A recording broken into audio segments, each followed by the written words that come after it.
अस्सलाम वालेकुम नाज़रीन, आप देख रहे हैं प्रोग्राम दुनिया के साथ। मैं हूं आपके साथ आपके मेज़बान आसमा इकबाल। नाज़रीन, सी पैक मंसूबे और बेल्ट एंड रोड इनिशिएटिव को 10 साल मुकम्मल होने का आज तारीखी मौका है और हमारे सबसे अहम और करीबी दोस्त चीन के नायब वज़ीर आज़म पाकिस्तान के दौरे पर हैं। 2013 भी एक ऐसा मौका 2013 में भी आया था जब चीन के वज़ीर आज़म हमारे मुअज़्ज़ज़ मेहमान बने थे और सी पैक जैसे मंसूबे पर दस्तखत करके उन्होंने पाकिस्तान की तरक्की और खुशहाली के सफ़र पर मोहर ज़ब्त की थी।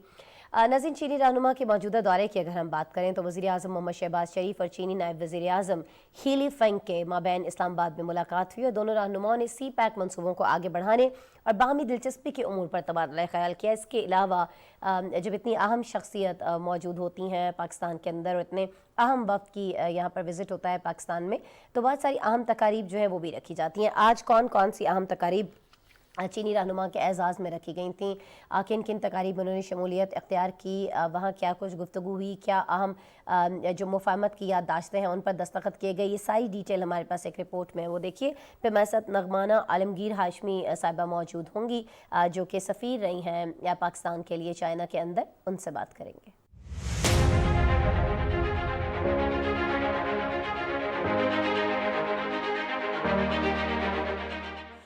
सी पैक और बेल्ट एंड रोड इनिशिएटिव मंसूबे को 10 साल मुकम्मल होने पर चीन के नायब वज़ीर आज़म अपने आला सतह वफ्द के हमरा वज़ीर आज़म हाउस पहुंचे तो वज़ीर आज़म मोहम्मद शहबाज शरीफ ने उनका पुरतबाक खैर मकदम किया। दोनों रहनुमाओं ने गर्मजोशी से मुसाफा किया। इस मौके पर दोनों अतराफ से खैर सगाली के जज्बात का भी इजहार किया गया। ईवान सदर में मुनक़िदा तकरीब के दौरान सदर मुमलिकत डॉक्टर आरिफ अलवी ने मुअज़्ज़ज़ मेहमान को हिलाल पाकिस्तान के एजाज से नवाजा। वज़ीर आज़म शहबाज शरीफ, चेयरमैन सेनेट सादिक संजरानी, वफाकी वज़रा और आला सिविल व अस्करी हुकाम भी तकरीब में शरीक हुए। सी पैक के 10 साल मुकम्मल होने पर कन्वेंशन सेंटर इस्लामाबाद में तकरीब मुनक़िद की गई, जिसमें वज़ीर आज़म शहबाज शरीफ और चीन के नायब वज़ीर आज़म ने शिरकत की। दोनों रहनुमाओं ने दोस्ताना ताल्लुकात को मज़ीद बढ़ाने की ख्वाहिश का इजहार किया। Now we are entering the second phase of CPAC, which is even more interesting and extremely helpful in promoting investments, progress and prosperity in Pakistan and also in the region. China-Pakistan cooperation and CPEC in the next decade will make new progress in the next decade, and China-Pakistan relations will embrace an even brighter future. ऐसे कबल वज़ीर-ए-आज़म मोहम्मद शहबाज शरीफ और अवामी जमहूरिया चीन के नायब वज़ीर-ए-आज़म के दरमियान इस्लामाबाद में मुलाकात की, जिसमें सी पैक समेत बाहमी दिलचस्पी के उमूर पर तबादला ख्याल किया गया। चीन के नायब वज़ीर-ए-आज़म ने पाकिस्तान और चीन की इक़्तिसादी शराकतदारी और दोस्ती और भाईचारे पर मबनी ताल्लुकात को उजागर किया। दोनों ममालिक के दरमियान इश्तराक में तौसी पर जोर दिया गया। उन्होंने पाकिस्तान की मुआशी और इक़्तिसादी तरक्की और खुशहाली में चीन के मुस्तकिल ताउन की यकीन दहानी कराई। दोनों रहनुमाओं ने सी पैक मंसूबे को पाकिस्तान और चीन के मुश्तरका मुआशी और इक़्तिसादी तरक्की की बुनियाद करार दिया। चीनी वफ़द और पाकिस्तानी हुकाम के दरमियान वफूद की सतह की मुलाकातें भी हुई। इस मौके पर मनसूबा बंदी और तरक्की के वजीर एहसन इकबाल और चीन के national development and reforms commission के वाइस चेयरमैन ने 6 दस्तावेज़ात पर दस्तखत किए। सेक्रेटरी वजारत तहफ़्फ़ुज़ खुराक और पाकिस्तान में चीन की नासिमुल उमूर ने पाकिस्तान से खुश्क मर्चों की बरामद पर दस्तखत किए। शाहराह कराकोरम के दूसरे मरहले की फिजिबिलिटी और कराकोरम हाईवे री अलाइटमेंट फेज 2 की हतमी फिजिबिलिटी के मुआहदे पर भी दस्तखत किए गए। नया मुआहदे के मुताबिक दोनों ममालिक इंडस्ट्रियल वर्कर एक्सचेंज प्रोग्राम और ML1 मंसूबे पर भी काम करेंगे। वज़ीर आज़म मोहम्मद शहबाज शरीफ ने तकरीब से खिताब करते हुए कहा कि पाक चीन इक्तिसादी राहदारी के दूसरे मरहले में दाखिल हो रहे हैं और ये मरहला नए मॉडल के तहत आगे बढ़ेंगे। इसमें बिजनेस टू बिजनेस, इन्वेस्टमेंट, ज़राअत और इंफॉर्मेशन टेक्नोलॉजी पर तवज्जो मरकूज होगी ताकि दोस्त ममालिक चीन के ताउन से पाकिस्तान अपनी मसनूआत चीनी मयार और ज़रूरत के मुताबिक बरामद कर सके। वज़ीर आज़म ने चीनी वफ़द के एजाज़ में ज़ोहराना भी दिया। इस मौके पर रवायती पाकिस्तानी और चीनी खानों से मेहमानों की तवाज़ो की गई। ज़ोहराने में शरीक पाकिस्तानी और चीनी हुकाम ने पाक चीन दोस्ती की तरक्की और इस्तेहकाम के हवाले से तबादला ख्याल भी किया। नगमाना आलमगीर हाशमी साहिबा हमारे साथ मौजूद हैं, साबिक सफ़ीर रही हैं पाकिस्तान के लिए चाइना के अंदर, हमारे साथ अभी मौजूद है वीडियो लिंक पर, उन्हें वेलकम करते हैं। अस्सलाम वालेकुम नगमाना साहिबा। वालेकुम अस्सलाम। नगमाना साहिबा बहुत शुक्रिया, और अच्छा लगता है जब टॉपिक के लिहाज से हमारे पास मुनासिब तरीन गेस्ट हों, इनफैक्ट दी बेस्ट हमारे साथ गेस्ट मौजूद हों। मुझे नगमाना साहिबा ज़रा ये फरमा दीजिएगा कि ज़ाहिर है सी पैक मनसूबे के 10 साल मुकम्मल होना पाकिस्तान के लिए, चाइना के लिए, दोनों के लिए बहुत ज़्यादा अहम है, लेकिन ये जो वहाँ के नायब वज़ीर आज़म की जानिब से विज़िट किया जा रहा है पाकिस्तान का, ये जो सी पैक दुश्मन थे बहुत सारी क़ुव्वतें, उनके लिए कितना अहम है उनका आज का ये विज़िट, ये फरमा दीजिएगा। फिर इस प्रोजेक्ट के ऊपर तो हम आपसे बात करेंगे। देखिए, जो इसके सी पैक के दुश्मन हैं वो तो शुरू ही से इसके खिलाफ हैं, और मुझे उनकी तफसील बताने की ज़रूरत नहीं, बिकॉज सब लोग जानते हैं कि कौन सी क़ुव्वतें हैं, कौन सी ताकतें हैं जो ये नहीं चाहती कि पाकिस्तान और चीन के ताल्लुकात जो हैं वो मज़ीद बेहतर हों, और उनका जो एक स्ट्रेटेजिक पार्टनरशिप है वो और फूले फले और तरक्की करे, ख़ास तौर पे उस वक्त में जबकि पूरी दुनिया में एक फ्लक्स आया हुआ है और एक तरह का रीएडजस्टमेंट ऑफ जियो स्ट्रेटजी और जियो पॉलिटिक्स हो रहा है, और जियो इकोनॉमिक्स भी। तो वो जाहिर सी बात है कुछ क़ुव्वतें हैं जो नहीं चाहती कि चीन तरक्की की आगे मंजिलें जो है वो तय करे, और उसमें जाहिर सी बात है कि सीपैक का एक बहुत अहम किरदार है, specially as the flagship project of BRI। तो इसमें बहुत सारे लोग हैं जो ये बिल्कुल नहीं पसंद करते कि सीपैक तरक्की करे और BRI तरक्की करे और इस खत्ते में अमन और सुकून हो।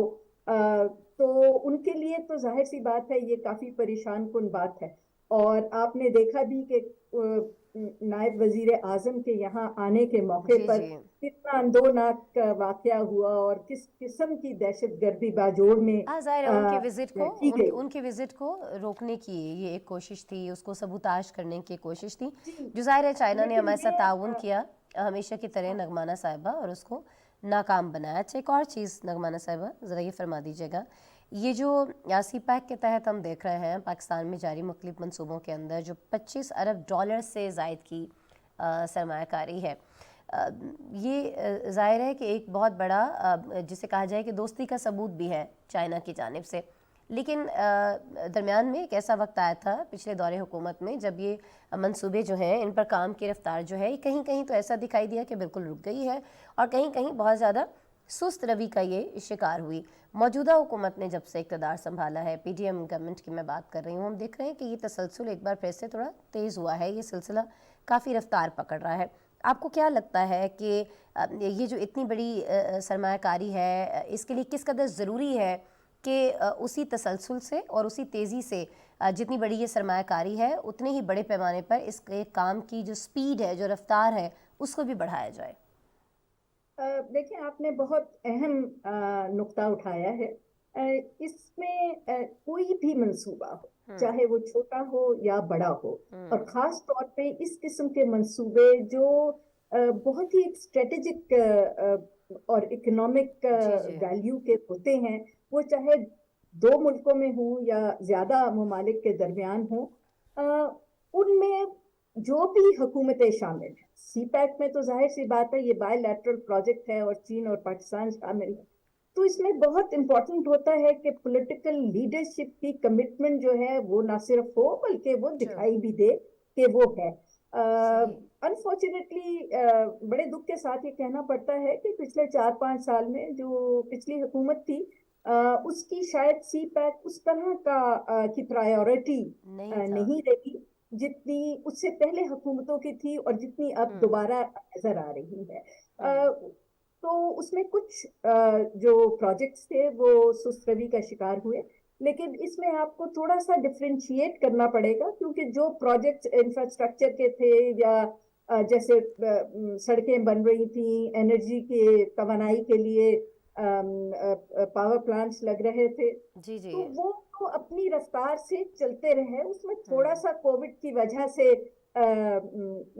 किसी वक्त लगा कि सुस्त हुआ है, लेकिन जो सबसे इम्पोर्टेंट नुकसान मेरे नज़दीक हुआ है वो ये है कि जो सीपैक का सेकंड फेज है, जिसको हम कहते हैं कि वो जिसमें स्पेशल इकोनॉमिक जोन्स बनने हैं, और जब स्पेशल इकोनॉमिक जोन्स बनेंगे तभी बहुत वसी पैमाने पे पाकिस्तानियों को नौकरियां भी मिलेंगी, उनकी एजुकेशन भी आज इम्प्रूव आज एक एग्रीमेंट भी साइन हुआ है, आज मैम एक एग्रीमेंट भी साइन हुआ है कि जो इंडस्ट्रियल वर्कर्स हैं उनका एक्सचेंज जो है वो पॉसिबल बनाया जाएगा, और ज़ाहिर है कि इससे दोनों मुल्कों को बहुत ज़्यादा फ़ायदा होने वाला है। जो अफरादी क़ुव्वत हमारे पास जो हुनरमंद नहीं है वो हम वहाँ से ला रहे होंगे, और जो हमारे हुनरमंद हैं वो चाइना जा रहे होंगे, तो ये बहुत ही अच्छा हो जाएगा दोनों ममालिक के लिए। एक और चीज़ जिसमें बहुत सारी अभी गुंजाइश है बेहतरी की, इनफैक्ट बहुत सारी गुंजाइश है, वो है पाकिस्तान रेलवे। आज उसको लेकर भी ML1 को लेकर भी उसके एक मंसूबे को लेकर भी अमल दरामद की जो याददाश्त है उस पर दस्तखत हुए हैं। क्या समझती हैं कि रेलवे की जो तरक्की है उसमें ML1 मंसूबा जो है ये कितना बेहतरीन हो सकता है, और इसमें भी कितना वक्त लग जाएगा कि जो आम मुसाफिर हैं, देखें हुकूमतों की सतह पर तो मामलात चलते रहते हैं, चीज़ें होती रहती हैं, लेकिन असल मकसद जो होता है ख़ास तौर पर हमारे जो नाजरीन हैं, हमारे जो आवाम है, वो यही चाहते हैं कि हम तक इसका समर कब तक आएगा, हमें इसका फ़ायदा कब होगा। तो ये जो ML1 के तहत चीज़ें चल रही हैं ये आम आवाम तक कब पहुँचेगी, कब हमारे रेलवे के सिस्टम में बेहतरी आ रही होगी मैम, ये जो मनसूबे हैं इनके तहत?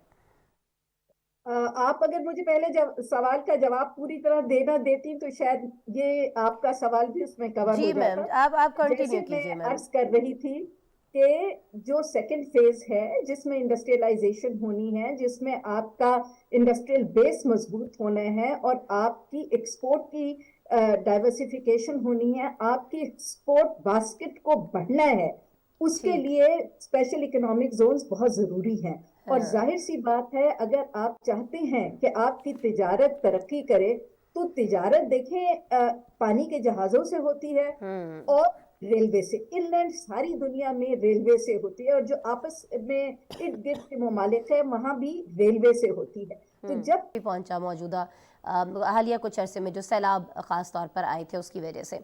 लेकिन आज कन्वेंशन सेंटर इस्लामाबाद में मैम जो तकरीब हुई, वहाँ जब चीन के नायब वज़ीर आज़म ने खिताब किया, स्पीच दी, तो उन्होंने कहा कि हम ये चाहते हैं कि हम पाकिस्तान के और शोबों के अंदर भी सरमायाकारी जो है उसको बढ़ाएं। तो मैम आपका तो एक बहुत वसी तजुर्बा रहा है चाइना के साथ, बड़े अच्छे तरीके से आप चाइना के मामलात को भी समझती हैं, और इनफैक्ट पाकिस्तान की मुख्तलिफ चीज़ों को भी। कौन से ऐसे शोबे आप सजेस्ट करेंगी जहाँ पर पाकिस्तान को दावत देनी चाहिए है चाइना को आगे बढ़कर कि जी ये शोबे जो हैं ये आपकी तवज्जो चाहते हैं, यहाँ पर आप सरमायाकारी अगर करें तो पाकिस्तान को बहुत फ़ायदा देगी? देखिए, सबसे पहले तो आपका टेक्सटाइल सेक्टर है। हाँ और जी। उसमें ये बड़ी अच्छी बात है कि हाइब्रिड सीड्स की तरफ अब कोऑपरेशन की तरफ अब जा रहे हैं। राइस का जी ऑलरेडी जी। हो चुका है, घास का जो फॉडर के लिए होती है उसका हो गया है। अब ये भी कोशिश है कि वो चीन के साथ मिलके हम कॉटन का जो हाइब्रिड सीड है उसको भी लेकर आए। तो एग्रीकल्चर में तो बहुत ज्यादा ताउन है, फर्टिलाइजर के फैक्ट्रीज लगाए, और जो हमारा फ्रूट और वेजिटेबल और खाने की चीजें जाया होती हैं बिकॉज हमारे यहाँ कोई भी पैकिंग का और प्रोसेसिंग के प्लांट्स नहीं हैं, तो उन बहुत बेतहाशा जरूरत है। आपकी नई टेक्सटाइल टेक्नोलॉजी की जरूरत है। माइनिंग में आपको की बहुत पोटेंशियल है, ऑयल एंड गैस में आपकी काफी पोटेंशियल है। और अभी तो देखें हमारी हाउसिंग में कितनी ज्यादा गुंजाइश है। हमने अभी अपने जितने सैलाब ज़दा इलाके हैं उनकी रिकंस्ट्रक्शन करनी है, लोगों को घर चाहिए, सड़कें चाहिए, पुल चाहिए। जो पिछले सैलाब में तो आपने देखा था कि 200 से ज्यादा छोटे बड़े पुल जो हैं वो बिल्कुल तबाह हो गए थे। जी जी। लेकिन इन सब चीजों के साथ साथ हमारी जो होम अप्लायंसेस हैं और जो इस तरह की चीजें हैं उसमें भी हमें जो मिडिल रेंज इंडस्ट्रियलाइजेशन होती है उस में भी बहुत जरूरत है। लेकिन उसके साथ साथ जो मेरे लिए सबसे ज्यादा इम्पोर्टेंट है वो है एक तो ग्रीन सी पैक जिसमें एग्रीकल्चर वगैरह आता है, और दूसरा है नॉलेज सी पैक, कि जब तक आपको एडवांस नॉलेज और आपकी जो स्टेम एजुकेशन है उसमें कोऑपरेशन नहीं बढ़ेगी, आप टेक्नोलॉजिकली एडवांस नहीं अपने आप को बनाएंगे, तो आगे आपका दुनिया से मुकाबला करना बहुत मुश्किल हो जाएगा। बिल्कुल बजा अभी फरमाया नगमाना साहिबा। जब दुनिया से मुकाबले की आप बात कर रही हैं मैम, तो दुनिया भर में हम ये देख रहे हैं कि ताल्लुकात को बहाल करवाने में मुख्तलिफ ममालिक के अंदर चाइना ने बड़ा अहम किरदार अदा किया है। आप सऊदीया ईरान का मामला देख लीजिए, अब आप और ममालिक के ताल्लुकात देख लीजिए, जिसको बेहतर कराने की चाइना जो है वो कोशिश करता चला आ रहा है। अफ्रीकी ममालिक के अंदर आप देख लीजिए कि चाइना का रुझान जो है वो बहुत ज़्यादा हमें बढ़ता हुआ दिखाई देता है। रशिया के साथ बहुत सारे मामलात जो हैं उसमें चाइना हमें उसके साथ खड़ा दिखाई दिया। चाइना का ये जो अहम एक किरदार है, जिसकी इम्पोर्टेंस को अब सभी की जानिब से समझा जा रहा है, चाहे वो खलीजी ममालिक हों, चाहे वो अमेरिका हो, या चाहे वो यूरोपीय ममालिक हों, जो पहले ये मानने को तैयार नहीं थे। खुले लफ्ज़ों में तो अब भी खैर नहीं कहते, लेकिन चाइना की इम्पोर्टेंस मैम नगमाना अपनी जगह है। अब ये जो चाइना की इम्पोर्टेंस है, अगर पाकिस्तान इसमें अपनी जो उसकी एक स्ट्रेटजिक इम्पोर्टेंस है उसको शामिल कर लेता है, उसको मिला लेता है, दोनों ममालिक इस लिहाज से एक ताउन जो है उसको मजबूत कर लेता है, तो ये कितना अच्छा हो सकता है खित्ते के लिए ख़ास तौर पर मैम? देखिए, आपने जो सवाल किया उसमें ये बड़ा ज़रूरी है समझना कि पाकिस्तान और चीन के जो ताल्लुकात हैं उनकी बुनियाद बहुत ही मजबूत है, और वो इसलिए भी मजबूत है कि न्यू चाइना जब से इस्टेब्लिश हुआ है 1949 में, और जब से पाकिस्तान आज़ाद हुआ है, तो उससे पहले ही कायद आज़म ने मुस्लिम लीग का एक डेलीगेशन भेजा था माओ ज़ेडुंग के पास, ये उनको कहने के लिए कि हम उनकी जिद्दोजहद में को सराहते हैं, और जब वो कामयाब हो जाएंगे तो हम उनसे ताल्लुकात बढ़ाना चाहेंगे। और तभी आपने देखा कि पाकिस्तान उस वक्त सबसे बड़ा इस्लामी मुल्क था, और सबसे पहले पाकिस्तान ने चीन को रिकग्नाइज किया। उसके बाद बाकी सारे इस्लामी ममालिक आए, हमने उनको सबसे पहले एयरलाइन नॉन कम्युनिस्ट हमारी गई, और बहुत सारी ये एक हिस्ट्री है। तो ये शुरू ही से ताल्लुकात जो है उनकी बुनियाद बहुत स्ट्रेटेजिक है। अब देखिए, सीपैक का जो फाइनेंशियल प्रोजेक्ट जो पैकेज अप्रूव हुआ वो तो 2013 में हुआ, लेकिन आप देखिए कि इस कनेक्टिविटी की शुरुआत उस वक्त हो चुकी थी जब हमने 1963 में अपना बॉर्डर एग्रीमेंट चीन के साथ किया, और उसको फॉलो करते हुए हमने ऑलरेडी जो इस कनेक्टिविटी का पहली सीढ़ी थी वो मुकम्मल कर ली, और हमने कराकोरम हाईवे बना दी। दूसरी सीढ़ी हमने मुकम्मल की कि जब हमने गवादर पोर्ट बनानी शुरू की, और साथ हमने उसको कराकोरम हाईवे को डुअल कैरेज किया। उसके साथ साथ अगर आप देखें, पंजाब से लेके कराची और गवादर तक पाकिस्तान के हर खित्ते में आपको बहुत स्ट्रेटेजिक प्रोजेक्ट्स मिलेंगे चीन के, चाहे वो कामरा हो, चाहे वो हैवी मैकेनिकल कॉम्प्लेक्स हो, चाहे वो न्यूक्लियर पावर प्लांट्स हो, अब तो चाहे रोड्स हो और बाकी एनर्जी के प्रोजेक्ट्स हो, हर जगह चीन का आपको असर नजर आता है। और आइंदा भी आप देखेंगे कि अगले 20-30 साल में ये ताल्लुकात जो है ये मजीद मजबूत होंगे और होने चाहिए, क्योंकि ये बहुत समझने की बात है कि हमने 73 और या 74 साल जो हैं वो इस दोस्ती पे इन्वेस्ट किए हैं। चीन ने भी इसमें इन्वेस्ट किए हैं। आपने बजा फरमाया कि हमने बहुत से साल जो है इस दोस्ती पे इन्वेस्ट किए हैं, और नो डाउट इन ताल्लुकात को मज़ीद मजबूत होना चाहिए है, और इसके लिए दोनों ममालिक को मिलकर काम करना होगा।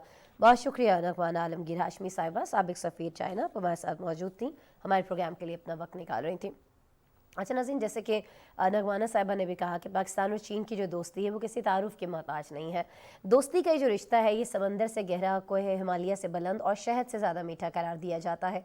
दोनों ममालिक के मबैन कई दहाइयों से कायम ये ताल्लुकात मजबूत से मजबूत तर होते जा रहे हैं। इन्हीं ताल्लुकात पर हमारे पास एक स्पेशल रिपोर्ट है, आपको दिखाते हैं।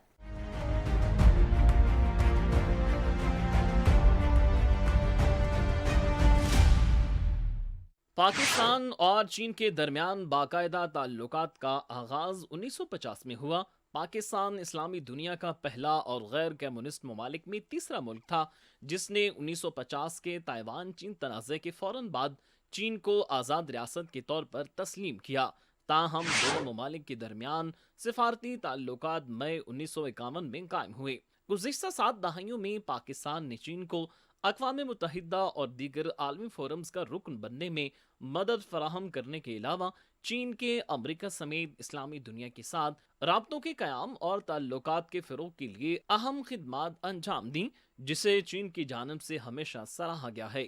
दोनों ममालिक के दरमियान ताल्लुकात में नुमायां गर्मजोशी 1962 की चीन भारत सरहदी जंग के बाद पैदा हुई। 1965 की पाक भारत जंग के दौरान भी चीन ने पाकिस्तान को मदद फराहम की, जिसके बाद दोनों ममालिक के दरमियान फौजी और इक्तिसादी राब्तों में मजीद शिद्दत आई। 1966 में फौजी ताउन का आगाज हुआ। पाकिस्तान ने चीन और अमरीका के माबैन सिफारती ताल्लुकात कायम करने और अक़वाम मुत्तहिदा में इसकी रुकनीत बहाली करने के लिए भरपूर सिफारतकारी की। 1970 में पाकिस्तान की अंतः कोशिशों से अमरीकी वज़ीर ख़ारजा हेनरी किसिंजर के खुफिया दौरे बीजिंग के इंतजामात मुमकिन हुए। 1978 में चीन और पाकिस्तान के दरमियान वाहिद ज़मीनी रास्ते कराक्रम हाईवे का बाकायदा इफ्तिताह हुआ। 1986 में पाकिस्तान और चीन के दरमियान जौहरी तवानाई के मैदान में ताउन के समझौते पर दस्तखत किए गए। पाकिस्तान को सिविल न्यूक्लियर एनर्जी फराहम करने के लिए अमेरिका के दबाव पर जब फ्रांस समेत बेशतर ममालिक ने इनकार कर दिया, तो चीन ने पाकिस्तान में अगस्त 1993 में पहले 300 मेगावाट के सिविल न्यूक्लियर एनर्जी चश्मा प्लांट 1 का आगाज किया और 15 सितंबर सन 2000 को पाकिस्तान चीन की माली और तकनीकी मदद से सिविल न्यूक्लियर एनर्जी पैदा करने वाले ममालिक में शामिल हो गया, जिसके बाद 300 मेगावाट के चश्मा 2, 3 और 4 प्लांट्स लगाए गए, जो मजमूई तौर पर 1200 मेगावाट सिविल न्यूक्लियर एनर्जी पैदा कर रहे हैं। जबकि पाक चीन ताल्लुकात की 70वीं सालगिरह पर गुज़िश्ता साल वज़ीर आज़म ने कराची में 1100 मेगावाट के सिविल न्यूक्लियर एनर्जी के 2 मंसूबे K2 और K3 का इफ्तिताह किया, जिसके बाद Pakistan 2500 megawatt civil nuclear energy पैदा करने वाले ममालिक में शामिल हो गया, जिसका सेहरा चीन के सर है। दोनों ममालिक के दरमियान फौजी ताउन के अहम मंसूबों में 2001 में अल खालिद टैंक, 2007 में लड़ाका तैयार JF-17 थंडर, 2008 में F-22P फ्रिगेट और K-8P क्रॉक्रम जदीद तरबीती तैयारों की तैयारी और दिफाई मिसाइल प्रोग्राम में करीबी इश्तराक शामिल है।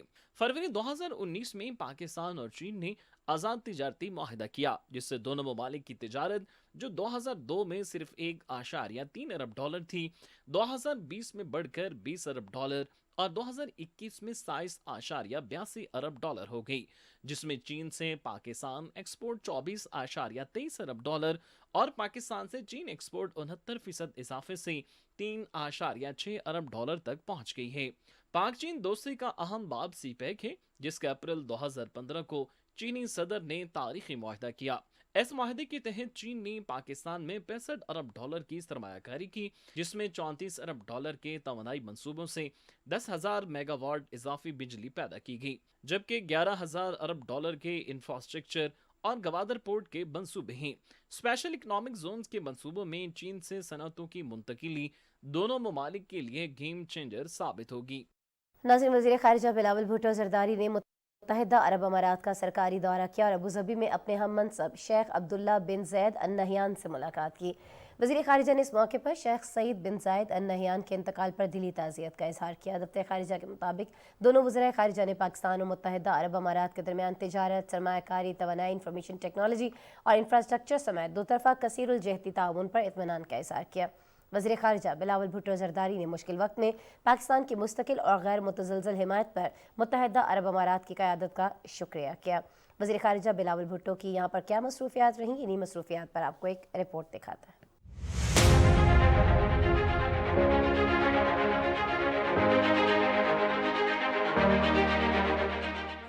वज़ीर ख़ारजा बिलावल भुट्टो ज़रदारी ने गुज़िश्ता रोज़ मुत्तहिदा अरब अमारात का एक रोज़ा सरकारी दौरा किया।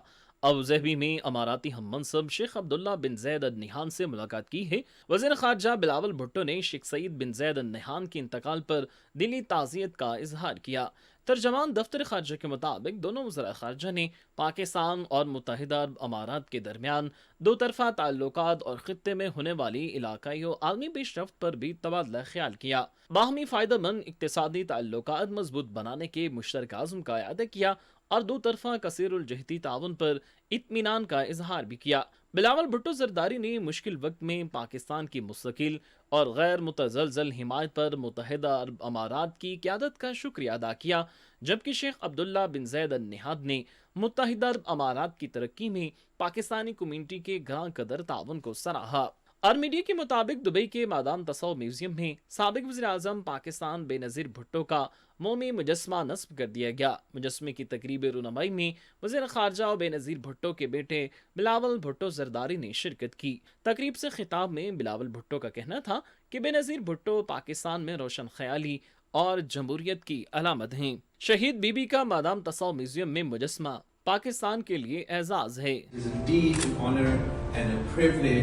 That we are unveiling the statue of Shaheed Mohammad Benazir Bhutto here at Madame Tussauds, Dubai.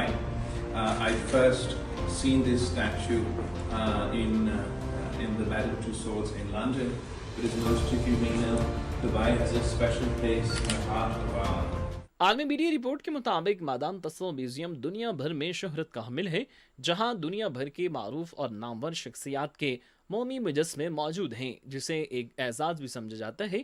Us museum کو ایک فرانسیسی مجسمہ ساز خاتون مادام تسو نے 1835 میں قائم کیا تھا، اور اب اس کی برطانیہ سمیت دنیا کے مختلف شہروں میں شاخیں بھی قائم ہیں۔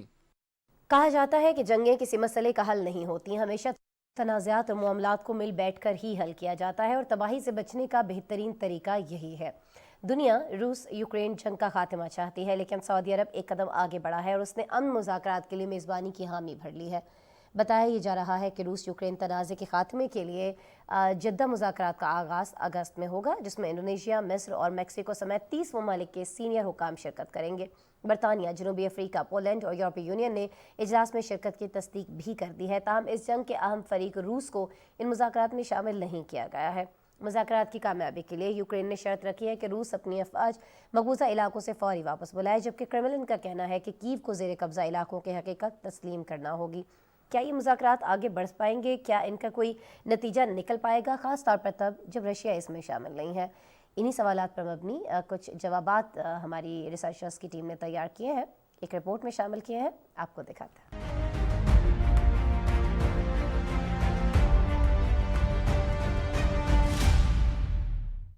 سعودی عرب آئندہ ماہ اگست کے اوائل میں یوکرین جنگ پر مذاکرات کی میزبانی کرے گا، جس میں مغربی ممالک یوکرین، بھارت اور برازیل سمیت ترقی پذیر اور ترقی یافتہ ممالک کو مدعو کیا جائے گا۔ امریکی میڈیا کی رپورٹ میں بتایا گیا ہے کہ اس اجلاس میں انڈونیشیا، مصر، میکسیکو، چلی اور زمبیا سمیت 30 ممالک کے سینئر حکام شرکت کریں گے، اور یہ اجلاس 5 اور 6 اگست کو جدہ میں ہوگا۔ یوکرین اور مغربی حکام کو امید ہے کہ یہ مذاکرات یوکرین کے حق میں امن شرائط کے لیے بین الاقوامی حمایت کا باعث بن سکتے ہیں۔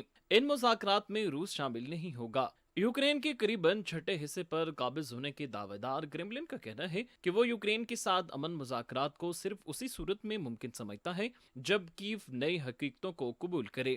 اس کا اشارہ روسی فوج کے زیر قبضہ یوکرین کے علاقوں کی طرف تھا، جبکہ یوکرین کا کہنا ہے کہ روس کے ساتھ مذاکرات صرف اس وقت ممکن ہوں گے جب ماسکو ملک کے قابض علاقوں سے اپنی افواج واپس بلا لے گا۔ رپورٹ میں کہا گیا ہے کہ مدعو ممالک میں سے ابھی تک یہ واضح نہیں کہ کتنے ممالک شرکت کریں گے۔ برطانیہ، جنوبی افریقہ، پولینڈ اور یورپی یونین نے جدہ اجلاس میں شرکت کی تصدیق کی ہے، اور امریکہ کے قومی سلامتی کے مشیر جیک سلیوان کی شرکت بھی متوقع ہے۔ ایک طرف مذاکرات کی بازگشت اور دوسری جانب روس کے صدر ولادیمیر پوٹن کا کہنا ہے کہ ہم دفاعی تنظیم نیٹو کے ساتھ تصادم کے خواہ نہیں، لیکن اگر نیٹو چاہتا ہے تو ہم اس کے لیے بھی تیار ہیں۔ گزشتہ روز میڈیا سے گفتگو کرتے ہوئے روسی صدر نے اس بات کی تصدیق کی کہ ماسکو نے یوکرینی بحران پر بات چیت کو مسترد نہیں کیا۔ بحران کے لیے افریقی اقدام ایک بنیاد ہو سکتا ہے جس پر امن قائم کیا جا سکتا ہے۔ غیر ملکی خبر رساں ادارے کے مطابق پیوٹن کا مزید کہنا تھا کہ 4 جون سے یوکرین اپنے 415 ٹینک اور 1372 بند گاڑیاں کھو چکا ہے۔ روسی وزارت خارجہ کا بھی کہنا ہے کہ ماسکو چین، برازیل اور افریقی شراکت داروں کے ساتھ یوکرین کے بحران کے پرامن حل کے لیے امکانات پر بات چیت جاری رکھے گا۔ یہ بیان گزشتہ ہفتے روس افریقی سربراہی اجلاس کے بعد سامنے آیا ہے، جس میں بعض افریقی رہنماؤں نے صدر ولادیمیر پوٹن پر یوکرین میں جنگ ختم کرنے کے لیے دباؤ ڈالا تھا۔ دوسری جانب روس کی جانب سے کیف سمیت مختلف شہروں پر روسی حملوں کا سلسلہ جاری ہے۔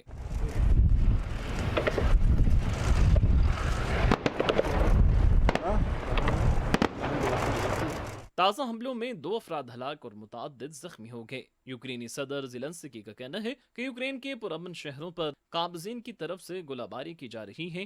کیف میں رہائشی عمارتوں، ایک یونیورسٹی اور ایک چوراہے کو نشانہ بنایا گیا، جن میں بے گناہ افراد کی ہلاکت ہو رہی ہے۔ اس جنگ میں جہاں دونوں طرف بھاری جانی و مالی نقصان ہو چکا ہے، اس کے علاوہ روس کی جانب سے بحر اسود اناج معاہدے کی معطلی کے بعد یوکرین کو لاکھوں ٹن گندم اور تیل کی برآمدات رکھنے سے بھاری نقصان کا سامنا ہے۔ ناظرین، سویڈن اور ڈنمارک میں قرآن پاک کی بے حرمتی کے بڑھتے واقعات پر اسلام تعاون تنظیم نے ایک بار پھر دنیا کو خبردار کیا ہے کہ امت مسلمہ کے جذبات مجروح کرنے والے واقعات کا تسلسل دنیا میں باہمی احترام اور ہم آہنگی کے لیے نقصان دہ ہو سکتا ہے۔ سعودی عرب اور عراق کی درخواست پر اسلامی تعاون تنظیم کے وزراء خارجہ کونسل کا اہم ورچوئل اجلاس بلایا گیا، جس میں رکن ممالک کی جانب سے کتاب الہی کی بے حرمتی کے واقعات کی شدید الفاظ میں مذمت کی گئی۔ اسلامی تعاون تنظیم نے عالمی امن اور ہم آہنگی کے لیے مذہبی احترام کو ناگزیر قرار دیا اور کہا کہ جن ممالک میں اس طرح کے اشتعال انگیز واقعات رونما ہو رہے ہیں، وہاں کی حکومتوں پر اس کی ذمہ داری عائد ہوتی ہے کہ وہ ایسے واقعات کی روک تھام کو یقینی بنائے۔ ناظرین، OIC کے دباؤ اور مسلم ممالک کے پرزور احتجاج کا نتیجہ ہے کہ سویڈن اور ڈنمارک نے مذہبی کتابوں کی بے حرمتی کے واقعات روکنے پر غور شروع کر دیا ہے۔ ڈنمارک کے وزیر خارجہ نے مذہب کی توہین کو احمقانہ قرار دیتے ہوئے ایسی قانون سازی کا عندیہ دیا کہ جس سے آزادی اظہار متاثر ہو اور نہیں دوسروں کے مذہبی جذبات مجروح ہوں۔ قرآن پاک کی بے حرمتی کے واقعات نے دنیا بھر کے مسلمانوں کو ناظرین آپ جانتے ہیں کہ اضطراب میں مبتلا کر رکھا ہے۔ OIC کے ورچوئل اجلاس میں شریک رکن ممالک کا اس بارے میں کیا کہنا تھا، اسی پر ایک رپورٹ ہے، آئیے دیکھیں۔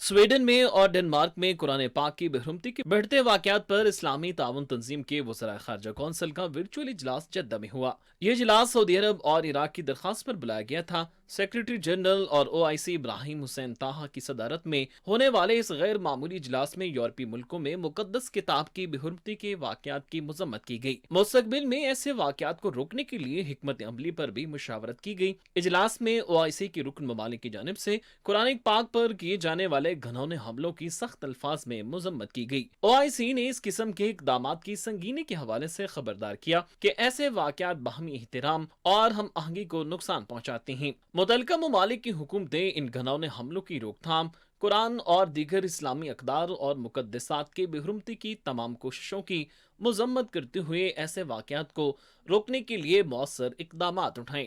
OIC نے تمام ممالک پر عائد ذمہ داری کو دہرایا کہ اقوام متحدہ کی چارٹر کے تحت نسل، جنس، زبان یا مذہب کی تفریق کے بغیر انسانی اور بنیادی حقوق کا احترام اور ان کی پابندی کا فروغ تمام ریاستوں پر فرض ہے۔